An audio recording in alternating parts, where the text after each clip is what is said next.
Welcome to the I Am Unbreakable podcast, where the struggle is part of the story. Real. Unconventional. And here's your host, Adrianne. Hello, and welcome to the I Am Unbreakable podcast. I am so super excited to be joined by the amazing, gorgeous, talented, and gifted Lucy Basso. Welcome, Lucy. Thank you. Thank you for having me. Finally, I know. You're so super busy. Yeah. So for those of you who don't know Lucy, do you mind if you can just share a little bit about what you do? Sure. So I'm Lucy. I own a wellness center in Mississauga, a spiritual-based wellness center. So I run a lot of classes, events, workshops. I teach spiritual-based classes. I do events outside in public as well, too. I do private sessions, which I am no longer taking any new clients. So I was going to ask you, is it true you've got a 2-year wait list? Almost 3, I think I'm at right now. Wow. Yeah. So That's awesome. I stopped taking new clients effective March 2022. And then right now it's just trying to get through the wait list. And then there's my regulars, right? Because we've gone through, a 2.5-year crisis of this world and whatnot. A lot of people of my regulars from years needs to see me more and more, whether it be for Reiki healing or readings or for meditations. So I've been busy, I haven't stopped. And so, yeah. And that is so awesome. I mean, you look at, there's some businesses that sadly didn't make it through the last 3 years. It wasn't easy. I'm not going to lie. We really had to hustle, and we had to be very mindful of all the restrictions and whatnot. So it wasn't easy. Yes, did we financially get hit? Of course we did, right? Like almost most organizations. But at the same time, too, we were blessed that we were able to bring in and help more and more people. And I feel now we're finally at a place where there's a sense of safety and contentment and reward and, gratitude. I've been grateful throughout the whole process and time, but there was a very much scary period for all of us, right? Absolutely. Yeah. Which brings me to my question. What are you grateful for? Most grateful for? I know everything, but... My health. When you've been in 3 car accidents in your life, and you've been almost 300 pounds, and you have used to be a smoker. Wow. Okay. I did not know that about you. That's awesome. I used to drink. I used to, like a lot of people, enjoy life very differently. And I used to eat meat, and I don't eat meat anymore. And so I've had to make a 360 in my whole life, and I'm blessed and grateful for my health. And let me ask you this. Thank you for sharing that. That's just one thing I'm grateful for. I know. I was going to say, I'm sure the list is very long. But if I didn't have my health, I wouldn't be here today. I wouldn't be able to help as many people as I do.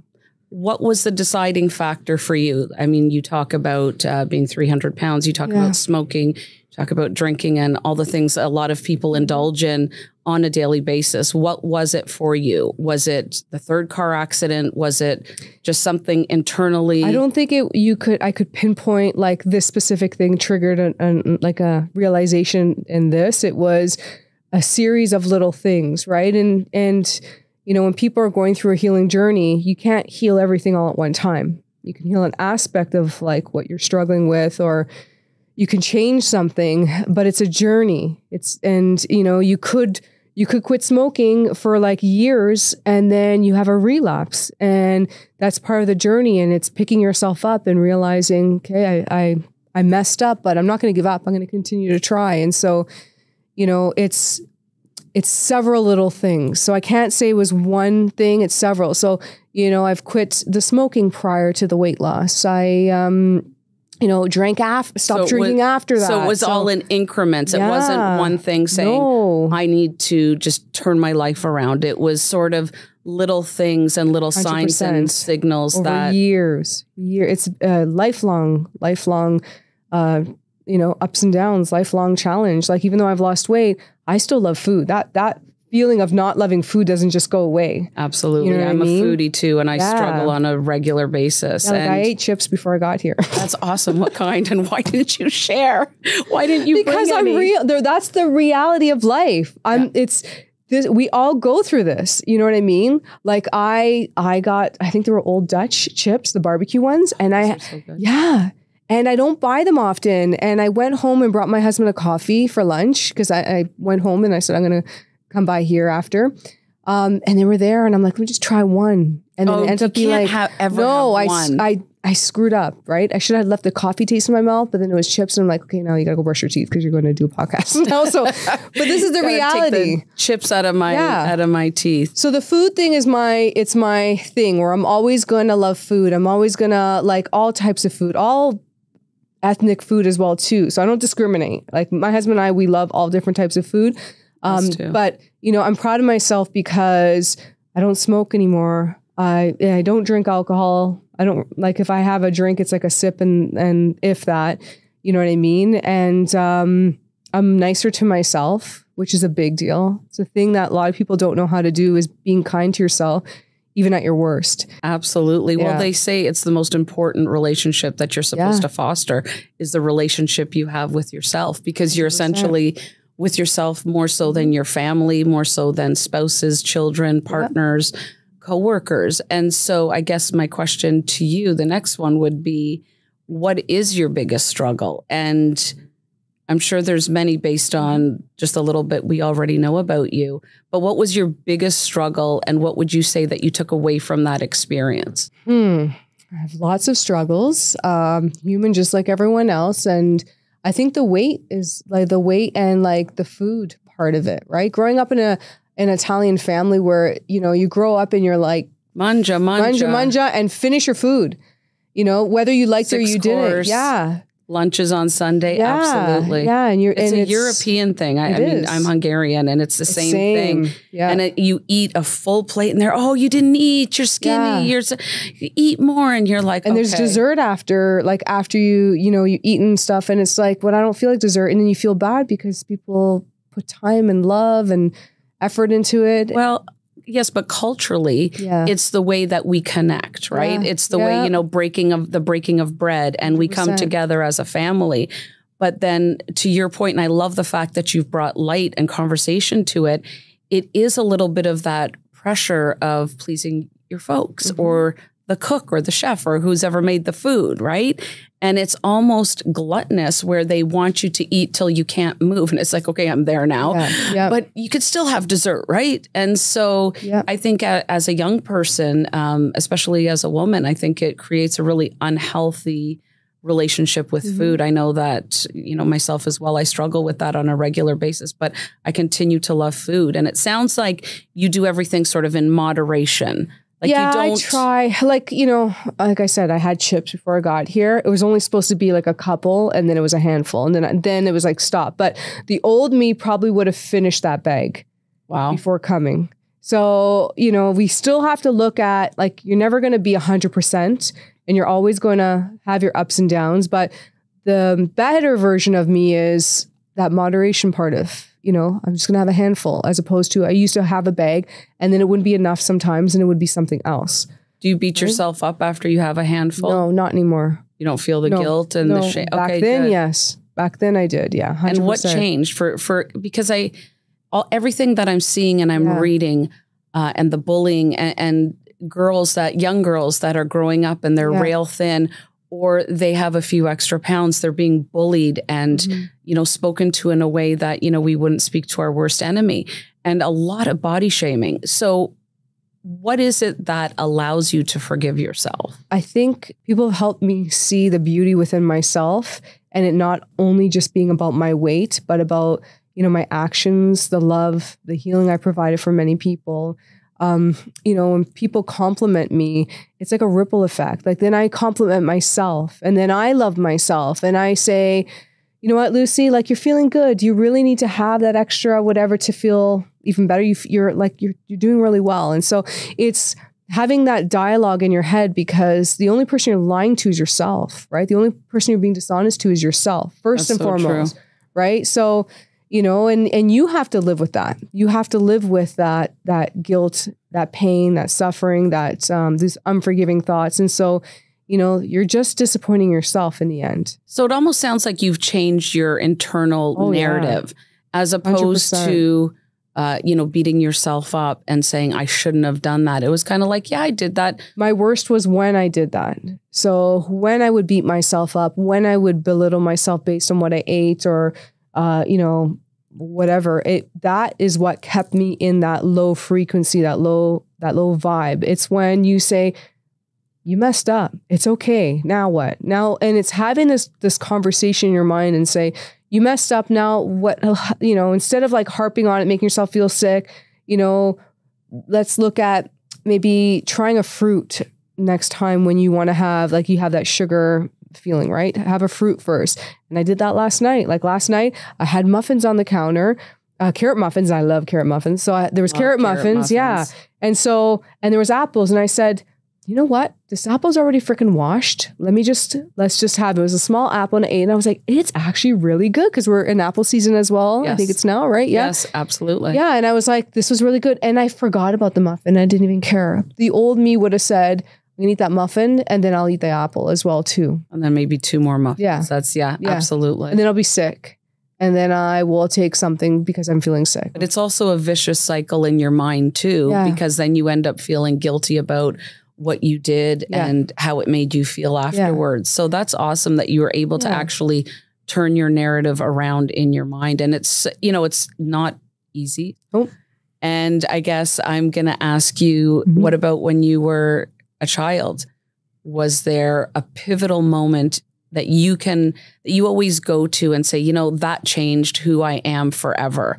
And it made you the rock star woman you are today. And something that really just, is always going to be with you. Maybe something that you share with your girls, share with other people. It's learning to not be scared. I grew up as a little child, very scared in my life, scared of the dark, scared of people, scared of my father, scared of, being alone, which was a big thing. And when you know, and you like just like this backdrop, when you pull the backdrop behind and you realize it's just nothing behind, you know what I mean? Like it's not actually what we perceive to be as like always evil or darkness or whatever, coming from, a strict Italian background where my father, was very like hard on us growing up and we were scared of my dad. Like there was no, how many of you? There was 3 of us. So I'm the middle child. I'm the black sheep. I'm the middle child. So there's my older brother and then my younger sister. And, when you look at it from an adult perspective, so as a kid, you don't understand, right? And a lot of the children nowadays don't have the tools to, for therapy or whatever. Not even in school, they didn't offer. I don't remember them offering anything like that. No therapy, no support, no therapy, no support. Chin up, shoulders back, move along. Yeah, if anything, the teachers were encouraging your ass to get beat from your parents. So if you weren't listening, so now times are very different. It's about communication and trying to work with the families, at least from what I'm seeing, right? So was it okay that I swear on this? I didn't even. Oh, hell yeah. Remember, I was like, stories unfiltered. I should have asked that before we started because it say the F word. Yes. So, growing up that way was it was difficult, and you live in this fear and your body's in constant state of anxiety and stress and panic and that worry. Fight or flight. Yeah. Mode. That fight or flight. Right. And so, I was more of the flighter. Like I ran. When my dad was like freaking out or I was scared, I would hide. So that's was he a yeller? Oh yeah, drinker. Yeah, to an extent. Yeah, he probably won't admit it, but yeah, it is what it is. But it's your story, right? So, and when you get to an adult age, and then you understand the struggles of like working a job, financially, having financial struggles yourself, understanding like, both my parents worked almost 7 days a week, days and evenings and stuff like that. You understand like, man, they were stressed. And the struggle is part of their story as well, right? And you have like some compassion for them because, you're like, I get why he was the way he was because, he was a man who would come home from work tired and stressed. He worked 7 days a week. My mom would watch kids all day. Then when he'd come home, she'd go to work again. So not even just us, she'd watch other children. Wow. So he would watch us, and he's probably tired and no patience, and we're frustrated because mom's not here and now it's him, here. You You know what I mean? We're acting out. We're bored because we've been home all freaking day. And now, like, what are we going to do? So me and my sister, we'd fight or, you know, just agitate each other. They didn't have devices and stuff like that back then. Oh, no. It was, remember, 5 Rocks or... Well, you'd color or you'd get on your bike and you'd actually go and hang out with your friends. Like my dad be like, get outside. I don't want to hear you. Go. I got to take a nap. Go outside. Yeah. Yeah. And so we would go outside and then, you know, our play is very different than play. Like I'm very like, watch out for this, watch this. And meanwhile, we were jumping off trees. Absolutely. We were doing flips in like closet, like rods. Did you have a helmet? Helmets? There were no helmets back then. What helmets? You'd be lucky if the chain on your bike was like on properly. Yeah, okay. If it wasn't rusty. I get you. So there was like, we're built differently. Adrian, we're built differently. Built differently. Yeah. And so 100%. Yeah. So it's almost like you understand why he was the way he was. Oh yeah, I do. The way he was. Not that you necessarily agree with his coping mechanisms, but I think when you become a mother or a parent and you become, you know, somebody that has responsibility, trying to survive, you kind of see what they've gone through and you understand it. You don't necessarily appreciate it and you definitely don't maybe mimic it, but it's something that you were able to come to peace with. Do you think that's what helped you in your own internal healing to take back the curtains and take 100%. A peek in?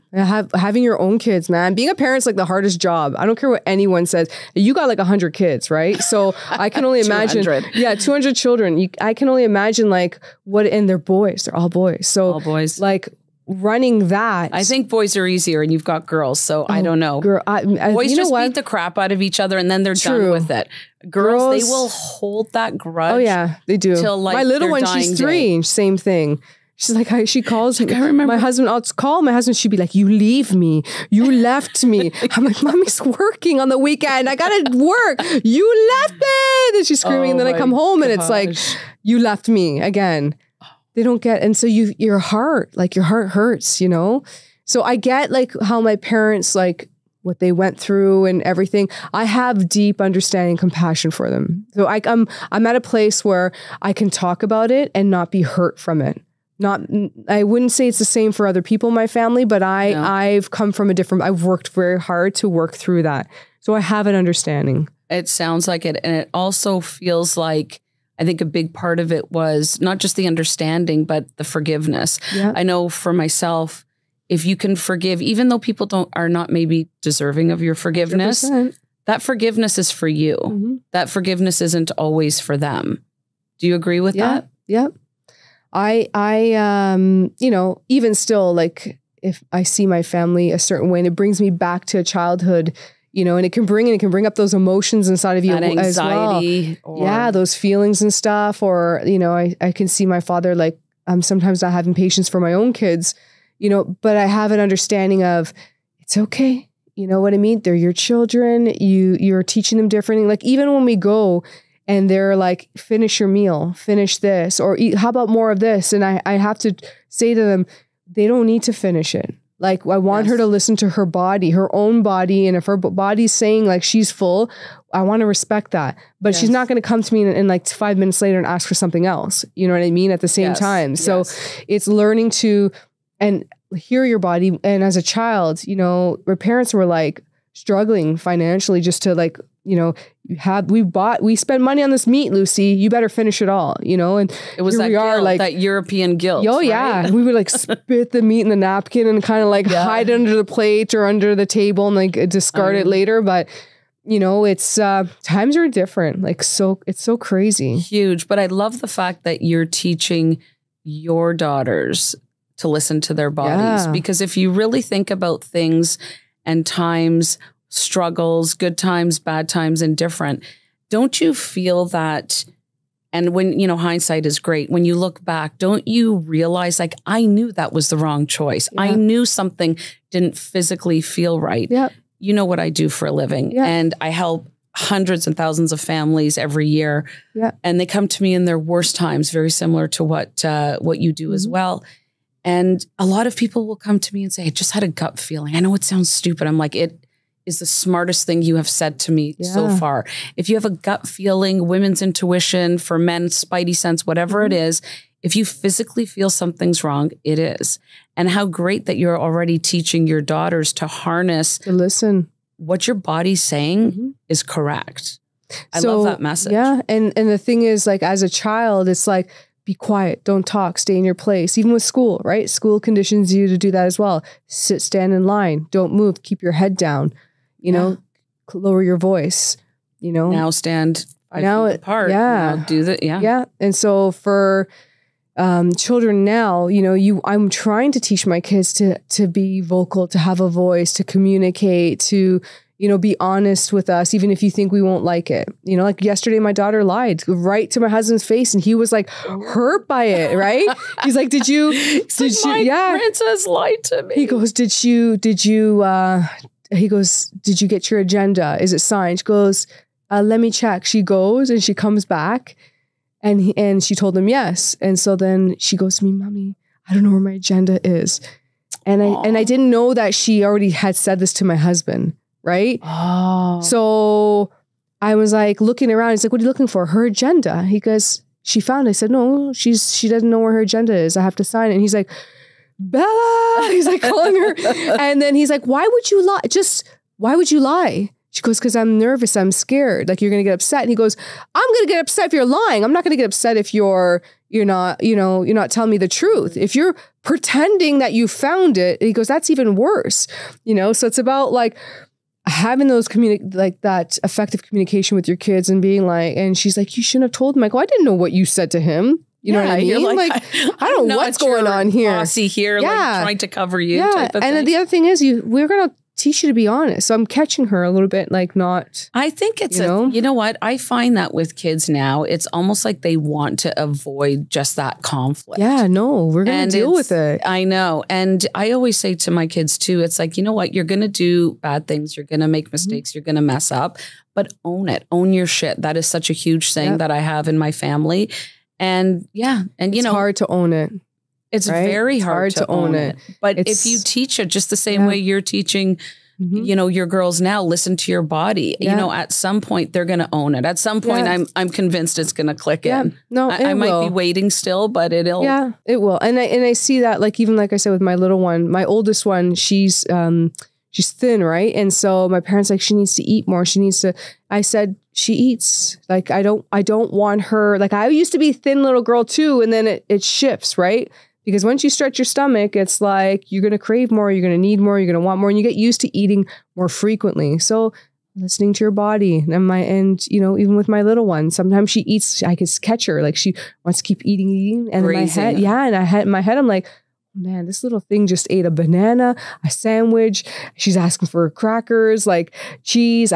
But she's listening to her body. Maybe she's going through and then there's that part of me like, oh, you worry, right? So it's a fine line how to be as a parent in terms of, like, you know, your health as well too. And then your parents will be like, "You don't think she's eating too much?" And it's like, I know they really focus in on that food and make sure, you know, she's eating too much. Is she not enough? Yeah. She needs it. Yeah. It's tough. And I feel that with our generation, the way we parent, of course, we're like, you know, eat.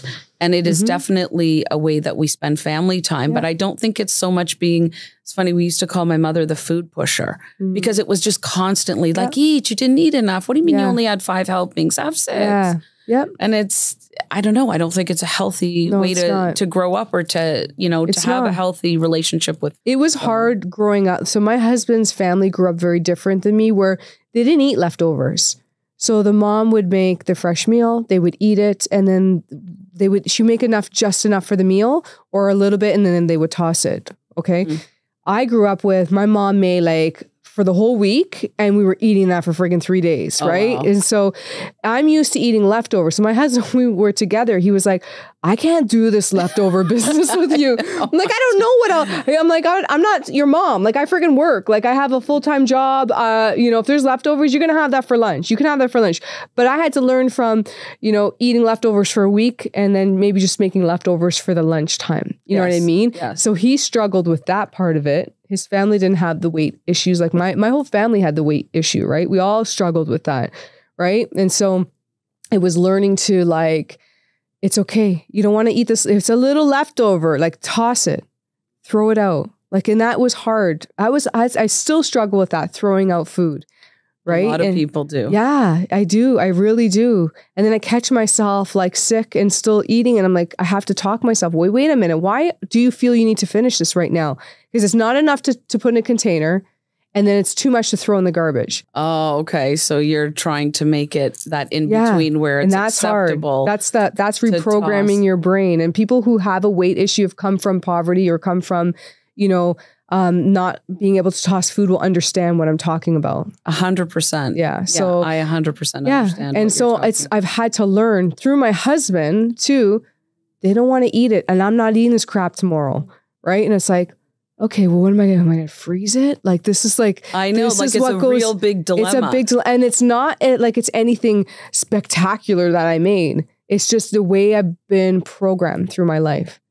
And so I guess just leading into that, I want to know, how do you juggle being an entrepreneur and being a mom and a wife and a daughter and a sister and a friend and a million different other things? It's so funny. That's my exact answer. People are like, you make me dizzy. I don't know how you do it. Would you like, what's your secret? And I'm like, I just do it. I have no idea.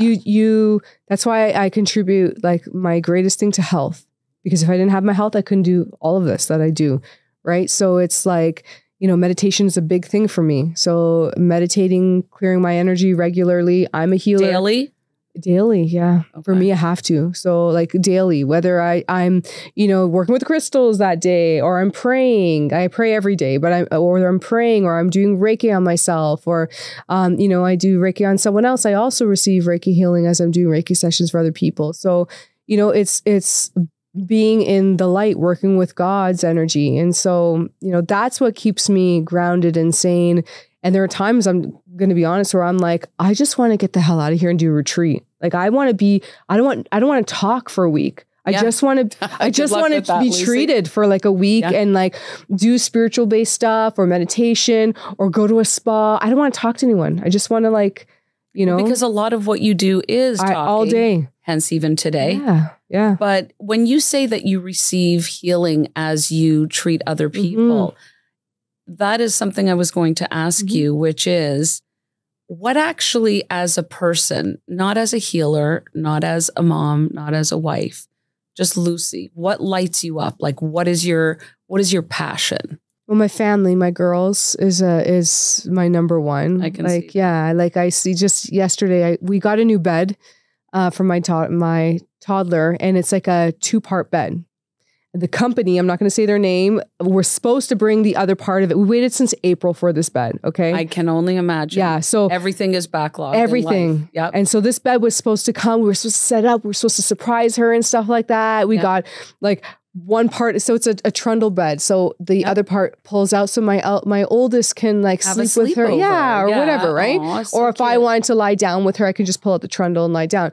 So, you have all this excitement that it's going to be like that or whatever. And then, so seeing, like, I went with my oldest to go pick up the frozen blankets and the sheets as a surprise for the little one, right? Because the little one sleeps with us. Yeah. I think she's going to sleep with us forever. But regardless, she's not going to end up getting married from your bed to there. No. Eventually, she'll leave. And then you're going to want her back. Then that's what it is. And not everyone tells me this, right? Because I speak to so many people. They tell me enjoy them when they're enjoy little. the little feet on your butt as you're sleeping, like kicking you or kicked in the My husband gets the slaps in the face. I don't get that. Oh, really? Yeah, I don't get it. She cuddles. She's like, I want to smell you. And she comes and smells my arms and stuff. But just seeing her like playing in her new bed. She got a new toy. She's lying on her frozen little blanket and her sheets and stuff. And seeing that as a mom, it's like, man, that's your passion. I created that. We created that. You know what I mean? Like look how happy she is from this. And it brings so much joy. And so I know she's not going to want to sleep much there, but she has her little space that she's proud of. It's a step, like it's a beginning. So my joys is my family, my husband. I have a great husband. So my husband, my girls, my home, is my he dog. Really supportive of what you do? And now he is. Now he is. It wasn't easy. It's not like through this whole journey of doing this, like he knew who I was in the beginning. I wasn't as open in terms of like, I wasn't doing as many readings and stuff when we first met, but he knew I was into meditation. So he supported me. Like even when we met in our first date, my birthday passed, and I always say this, my birthday passed, but he still got me a gift for my birthday. So he didn't, as I first met him, he didn't have to buy me a gift because he passed my birthday, but he bought me 2 meditation books on my birthday because he knew like that was something I was into. I never read them, but he got me 2 meditation books. It's the thought that counts. It's the thought, right? And so, and I still have them. And he had an understanding and he was supportive of it. So everything that I've kind of had to go through on my spiritual journey, there's been that little pushback because it costs money. You're away from family. You're away from me. You know, what now? You know, and this isn't paying the bills. And so there was a lot of that pushback growing up. In the beginning. Oh, for the whole time, right? Everything I've had to do spiritual-wise to enhance, or even with the business and stuff, there's always been that butting heads because, you know, you have this like, and you know it like a calling of, I need to do this. Nothing's going to get in my way. Absolutely. I need to. It's your dream. It's your dream. And even though you can't see the end result or even see the steps. Or see how you're going to get there, you see yourself at. You just know. So when you got someone who's on the same wavelength, like God's going to check in to see how bad do you want this. So you're going to get roadblocks, whether it be the bank doesn't want to give you a loan, or your husband doesn't want to be there, or your friends think you're crazy, or, you know, there's always obstacles, but I think that's part of your story. 100%. And part of women's stories like yours. So what do you do with obstacles? So do you go bust through them? Do you jump around them? I tap into my spiritual team. So that's when I get into a meditative state. I talk with my angels and I'm like, why the F? Why am I going through this? What's the reasoning for this? Like, even I'll give you an example. Please. I want to like start doing some more stuff on YouTube, and I'm looking for like marketing people to help me. Good luck with that. Yeah. It's like, I'm going to pay you. I want to pay, and it's crickets. And I don't and so when I check in with my angels, be another podcast, another conversation we have outside of this, because and then I check with angels after. People keep those secrets very close to their chest. Oh yeah, no, I'll talk about it. I don't care. Like I don't care. I won't give names and call out people or anything, but it's like you're having meetings with people, and then it's like crickets, and it's not, and it's like, I don't know. I don't understand it. And so I ask my angels and they're like, it's not the time now. There's something else coming. So, and I'm like, I'm like, okay, well, I'm getting fucking antsy over here. Yeah. So, you're like, you know, I feel like something needs to change. You know, when you just know something has to be different 100%. And you're waiting, you know, and so. But do you wait or do you redirect? Do you say, okay, I'm going to sit with this for a minute and then let me but you keep moving forward. I'm always moving forward. Whether it's, you know, snail's pace or leaps and bounds, you're always moving forward because motion is still motion, right? 100%. That's what I see with you. So sometimes I say, okay, if you guys have something that you think is better in store for me, I'm willing to receive, right? I'm willing to receive. And so, and it does, opportunities come to me. I meet other people, and so, it's challenging because you want things, and I'm a perfectionist with my business. Like I am. I know that about you. Yeah. That's why you do well. And that's why you don't put anything out half-assed, right? No, if I do, it's because I need it out now, and then there's spelling errors and I'm like, you know what I mean? Like, but I work, Adrianne, at midnight. You know what I mean? I'm working at midnight. I'm creating posts. See, those are the types of tips and secrets that I want you sharing, because having 2 young children, having a husband, having a busy business, you've still got a household, you've still got family commitments. Yeah. Like, you know, right after here, like I have a teen women. I got a team meditation after here. Like I was at work with clients this morning. Tick, yeah. And you just, I think your time management is what it is. But like you said, there's some days that you are working either really late at night or early in the morning, and you just do it. So there's no answer to how do you do it? No. Your answer is, I just do. You do it. I do my social media on the toilet.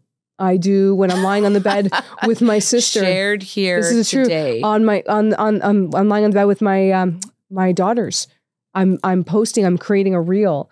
I am like, you know, waiting in the parking lot before I go to work, and I'm posting something. That's awesome. That's it. That's just so you use every waking moment. I mean, so many really successful entrepreneurs always say there's 24 hours in a day. Don't waste your time. I don't watch more than TV. 7 hours. I barely watch TV. Yeah. You know, I got 100 messages on Instagram waiting for me. You know, I've posted there that I don't open up new messages and whatnot because I can't keep up. I saw that. Yeah, I can't keep up. So it's better since I've posted that. A lot of people are like, okay, she's not managing her monitoring her messages and stuff. So it's easier. But, you know, I still got a lot of my regulars on there who will. And so, you know, sometimes I respond. Sometimes I respond the next day. I do respond, but sometimes takes time. But I don't open up new message requests and stuff. Yeah, but you still use every single second, which is what I do, and which a lot of people that I speak to that are successful, that's part of their secret is that entrepreneur is not 9 to 5. Oh, and if you're looking at opening up a business, it's not 9 to 5. Not ever. Be ready to, people are like, I just want to make my own hours and stuff. Your clients will make your hours for you. What are you talking about? Exactly. You know? Yep. So, it's all about the demand for sure. I give thanks to my family for that because I saw my parents hustle. I saw how hard it was to work. I was going to ask you. 100%. That's why. It sounds like you know, that work ethic. Same with my parents came to Hungary in 56 with not a word of English. Yeah. And they made it and they, can you imagine nowadays going to another country at our age and starting a new language? Yeah. Nothing. No. And they lived on a flat with other families and stuff like that. It's, you know, like we have it fairly easy, even though we have different stressors, we have it fairly easy because they were in a time when they didn't know if they were going to get a next meal or if the electricity would be on the next day. Absolutely. Right? Or water or hot water or whatever. So we're very blessed. We're more blessed than we actually realize. Right. And so I agree. What's your relationship like with your dad and your mom? Good. I was there yesterday. Awesome. You know, they love my girls. So my girls bring a lot of joy and light and happiness to them. My mom still brings take this food, take this. You know, like, Ma, what am I going to do with this? And lunch for the kids the next day, right? You know, and we'll take the food and stuff. So yesterday she gave like meatballs with sauce and I don't eat the meat, but my husband loved it. So I did the meat and the sauce or her sauce and meat. And then I took the meat out and I put my rice balls in there. And I was like, man, this sauce is so good. We're going to it's going to be lost when they're not here. You know what I mean? It's all those traditions that we kind of dislike is going to be the ones that we miss. Yeah. What do your parents think about what you do? Well, now they're good. Now I want to know about your dad though. You shared a funny story with me. I need you to share this story. Years ago, I remember years ago and I was like married already at this point. And I told my dad, and my cousin was down from Italy, was doing like an internship or whatever with school. So he's living with my parents and we were outside and I said to him, I told him this is what I was doing professionally. And he was absolutely embarrassed. He called me an embarrassment. Wow. This is not how can you think that you are helping people? And he was like throwing furniture outside, I can't remember, throwing the chair. And I was like in shock. Am I in the Twilight Zone? What is going on here? And I remember getting emotional. I said to my husband, I'm going, let's go. I'm leaving. And I left and I prayed on it. I prayed on home and I said, out of all people, my father, it's got to be my father who doesn't understand, you know? And I said, figure him out. I know who I am. Figure him out. And then it started happening where I had family members going to him saying, your daughter helped me heal the loss of my mother. Your daughter's helped me with my financial business plans and stuff. Your daughter's helped me figure out all these things. She's helped me grieve. And people were going to him. And I wasn't even it wasn't even me saying I had to prove to him. I was done proving to him a long time ago. I know who I am. Right? Exactly. And so then it was slowly he started opening up. So then he lost his father, my grandfather. And, you know, I would give him little signs that my grandfather would say to him or whatever, slowly, you know, and it slowly started opening up. And then it got to a point where he started referring people at his work to come see me. And I'm like, Dad, I don't have no space. I can't fit nobody out. Don't refer your friends, you know. That is hilarious. So people can change. Absolutely. Yeah. Wasn't there also a story that he was a little bit scared of you because you were as good as you were? And I don't know if it had to do with you giving him the messages or not, but you had shared a story with me before that he was a little bit taken aback. Yeah, because by how amazing Yeah, you could because connect. I get like if a loved one comes through and they give me a specific message and stuff like that, and I tell him and it happens, it does freak. He's spooked. My dad, I believe my dad's intuitive as well too, but he's shut that off from being scared. And you know, he tells me a story of when he was a little boy, him and my grandfather, who's no longer living, his dad, you know, they had some spiritual, like spooky thing that happened to them before. And he when he talks about it, you can see the fear in his eyes, like what him and my grandfather experienced based on the story he's saying. And so he's he's scared. He's scared of death. He's scared of like, spirit energy, like all that. He's scared of not being able to wake up. Like, you know, so maybe that's why he was so initially against what you were going to do, because he knew that would open up something for him. Yeah, possibly. It triggered something. Yeah, 100%. Absolutely. So wow. And now you guys have a really good understanding of each other. And like I understand his faults. I don't judge him anymore. I don't hold that against that. Yeah, perfect, right? Yeah. I mean, from yourself to me, I mean, everybody has stuff and everybody has things, but it sounds like you guys had, you know, a lot of things based on what you're saying, but you had it within you to be able to grow into an adult and have a wonderful relationship with him, which came through, like you said, in forgiveness and a lot of work. In the line of work that I do too, you know, I see people do a lot of things that maybe I would look at as not the nicest thing to do to someone or to yourself, and you have to look at, like, we're all born innocent. We're all born pure. It's our environments. It's the people. It's medication. It's our genetics. It's all these things that make us maybe into something that, you know, we didn't think we were going to be, and then we end up being, right? And we make mistakes, or we do things we shouldn't have done, or said things we shouldn't have said. But the good thing about when I work with my angels, they help me see the pure that's still in them, right? That they may have lost. So awesome. So I try to bring that out of people. I try to bring that pureness out of them and let them see the light within them, just because that's where you get people to motivate themselves and to say, yeah, you know what? Lucy sees something in me that I've lost a long time ago. And that's where my spiritual team, they make me see that. They help me. And so I see that in people at their lowest as well too, within my family and stuff too. But you seem to always be able to focus on the positive. Oh, it's most times, not all the time. Most times, you know, I do give shit to my clients and I say, like, you know, we have to step it up, right? I have to use sometimes myself as an example. I don't always like doing that, but I have to use myself as an example, saying, like, you know me from a long time. You know, it's not easy. So, you know, you understand there's a lot of things we got to work on in our life. What's the one thing you think you can work on right now? Right? Little thing. If it is fold your clothes and put them away, that's it. That's what you're doing. And sometimes even just that's a little bit of like getting in your room, like, oh, I can breathe. You know what I mean? Just breathe. That's what I tell all my clients. Yeah. They're like, oh my God, I don't know what to do. And you can tell they're just holding it all inside. Yeah, and I'm like, it's so unhealthy. Breathe. Just literally breathe, which is where your meditation comes in. So I'm going to ask you a question. If you were on a deserted island and you could have one product with you. It's a vacation. That's a vacation for me. So I know. There's better be food on that deserted island. That's all I gotta say. Okay, so here's my question. On the deserted island, you got one product. What would it be? A product or food? Product. It could be food. Oh, product. Holy cow. My answer was lipstick. Yeah, I like my lipstick too. Yeah. But is there if it's dessert, why the hell did I need lipstick for? I don't know. My lips are always dry. I don't know. Somebody asked me that question once and I was like, I don't know. On a dessert. Okay. Not lipstick. It would be cream, sun cream or cream, right? What's your favorite cream?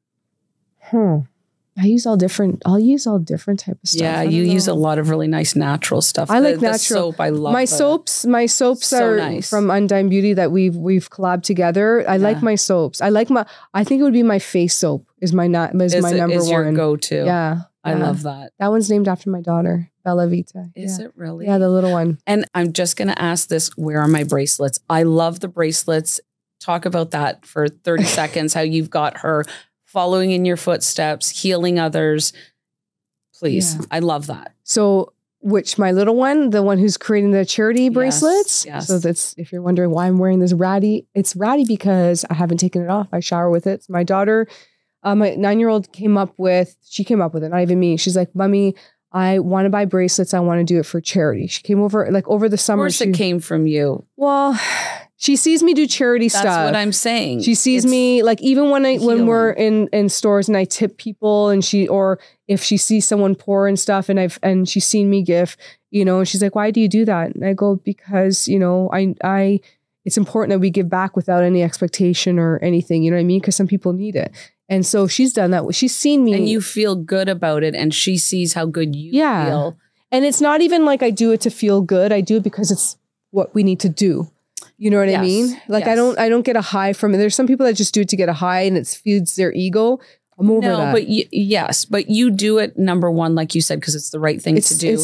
To help others. Do it. Yeah. You don't know anybody's story. I mean, you might know the person, but you don't know how life-changing something you say to somebody, holding a door, giving somebody a compliment. Yeah. It's just that giving back. I think that's what you're all about, right? It's about that. It's about teaching other people to be the same. And who else, most important, is your own kids.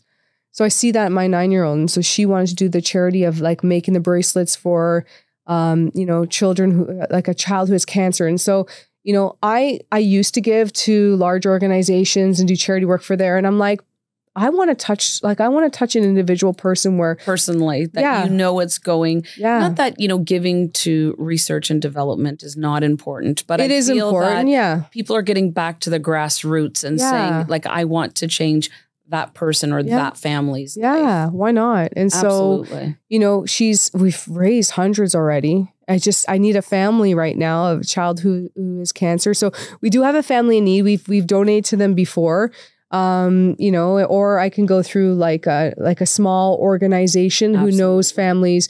But I'd rather do a smaller organization because I know that money will be used in that smaller organization as opposed to, you know, feeding people's raises and stuff like that. Or, you know, I see a lot in the work that I do. So I want to make sure that it's going in the right hands. Absolutely. So my final question to you, if you could be remembered for one thing, what would it be?